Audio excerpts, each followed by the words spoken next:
Ini maaf banget untuk brand ini tidak bisa Doctive approve. Meskipun kalian tahu hasil lab menunjukkan angka yang benar. Doctive approve. Doctive approve ya guys. Doctive approve.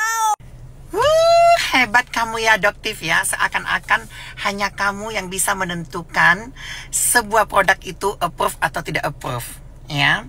Dan kamu seakan-akan bisa menghakimi sebuah produk walaupun produk itu hanya overclaim. Oke, baik, kita hilangkan hanyanya overclaim. Tapi ingat loh ya, memang owner-owner di belakang ini semuanya tidak setinggi pendidikan kamu.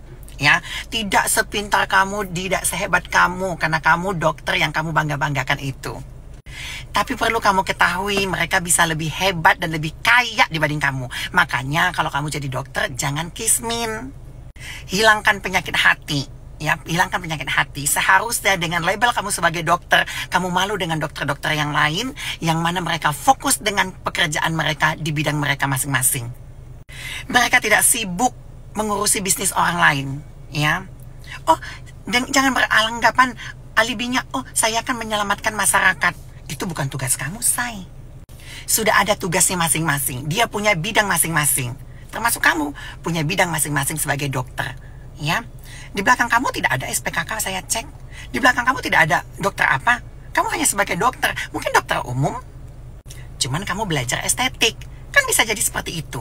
Ya, bahkan dokter yang lebih hebat dibanding kamu yang mempunyai gelar SPKK tidak umbar-umbar segala macamnya kok, ya. Tidak menghakimi sebuah produk overclaim juga kok. Memang dalam undang-undang overclaim itu tidak boleh, tapi kamu lihat dulu, kamu kan katanya memberikan edukasi, tapi dibalik kamu mengatakan memberi edukasi, kamu menghancurkan produk dalam negeri. Harusnya kamu sebagai orang yang berpendidikan, kalau kamu memang sudah cek lab ternyata ditemukan overclaim, kamu bisa menghubungi orang tersebut, owner tersebut, contohnya Davena, ya kan? Kamu hubungi Davena, sorry ya, ini produk kamu overclaim, boleh nggak diperbaiki? Daripada nanti saya posting ya kan, tolong perbaiki dulu Gi. Atau Richard Lee, oh overclaim. Sesama teman sejawat, tidak menjatuhkan, tidak membongkar aib, tidak menyerang personal secara kamu bilang dia suneo. Seharusnya di balik gelarmu berpendidikan seorang dokter, kamu bisa langsung menghubungi teman sejawatmu mengatakan, kamu tidak boleh seperti ini ya, seperti ini ya, gitu. Nah, kecuali satu demi satu kamu sudah tidak bisa dibicarakan lagi kepada mereka, baru kamu bisa mengungkapkan itu pun dengan tertata dan punya etika. Melihat dari perkataanmu mencerminkan pribadimu sendiri. Kamu selalu menyerang personalnya. Kamu itu bukan Nikita, kamu bukan Mami Isa. Kalau kayak orang-orang kami, oke lah, gitu ya kan. Emang kami ini udah dikenal dengan huru-haranya. Tapi kamu berpendidikan dokter, sia-sia gitu loh. Kalau seandainya kamu menyerang teman sejawatmu, kamu menjatuhkan produk dalam negeri, ya, dengan alasan kamu melindungi masyarakat. Kamu bisa saja menghubungi secara personal dulu sebelum kamu menjatuhkan produk mereka.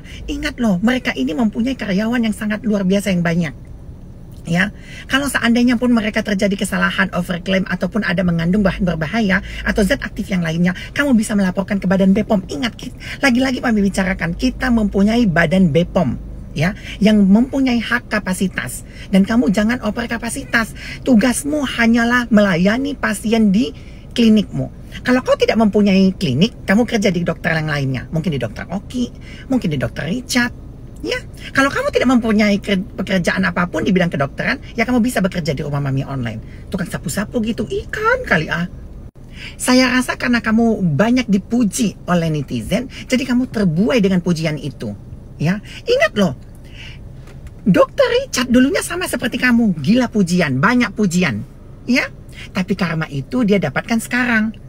Kamu jangan menganggap dirimu paling hebat dan selamanya kamu di atas. No, tidak begitu konsepnya. Sangat disayangkan, apalagi dokter sesama dokter kamu serang semuanya. Ada dokter Richard, ada si Tungkir, ada dokter siapa. Sampai kamu komen di mereka, kamu ancam itu dokternya. Nih seperti ini nih, Mami kasih nanti. Habis ini Mami akan posting dokter siapa yang kamu ancam. Sampai kok aku udah cek lab loh, ini kamu. Dan Mami tahu siapa kamu bekerja sama. Dengan owner siapa kamu bekerja sama. Dengan dokter siapa kamu bekerja sama. Mami tahu. Jangan lagi berlindung di balik saya mengedukasi masyarakat. Jangan ya, kasihan ya. Kenapa Mami bilang? Karena kamu hanya benci dengan pribadinya boleh gitu loh ya. Tapi kamu jangan hancurkan bisnis mereka. Kamu jangan hancurkan masa depan mereka. Banyak orang yang bergantung di situ. Lalu di TikTokmu bilang, oh mereka itu flexing, begini, begitu. Sok kaya. Ya biarin Maimunah, biarin dia mau sok kaya, mau flexing, itu harta dia. Makanya kamu jadi dokter harus kaya ya, supaya kamu tidak mempunyai penyakit hati melihat owner-owner yang latar belakangnya hanya lulus SMP, nggak hanya lulus SMA. Kamu tidak punya iri dengan mereka sampai kamu mengajak jangan membeli ya, jangan perkaya mereka. Kenapa? Apakah kamu tidak dikasih makan orang tuamu? Apakah orang tuamu hidup susah? Sampai-sampai kamu langsung mengajak semua orang tidak membeli produknya. Nggak boleh begitu. Siapa sih namanya ini? Aku nggak tahu namamu ya, Doktif gitu. Nggak boleh seperti itu ya. Hilangkan penyakit hati ya. Kamu juga udah pernah umroh ya kan? Berdoa kepada Allah dijauhkan penyakit hati seperti itu ya. Sekali lagi, kalau kamu umroh supaya tidak punya penyakit hati, bersihkan dulu, sholat tobat dulu di Jakarta ya. Kalau memang kamu dari Jakarta ya. Dengar kamu dari dari mana itu, Serang ya, segala macamnya ya. Kamu jauhkan dulu penyakit hatimu, kamu hapus dulu supaya melihat owner-owner yang kamu anggap tidak berpendidikan ini ya, yang sudah kaya raya, kamu tidak iri melihat mereka seperti itu. Oke?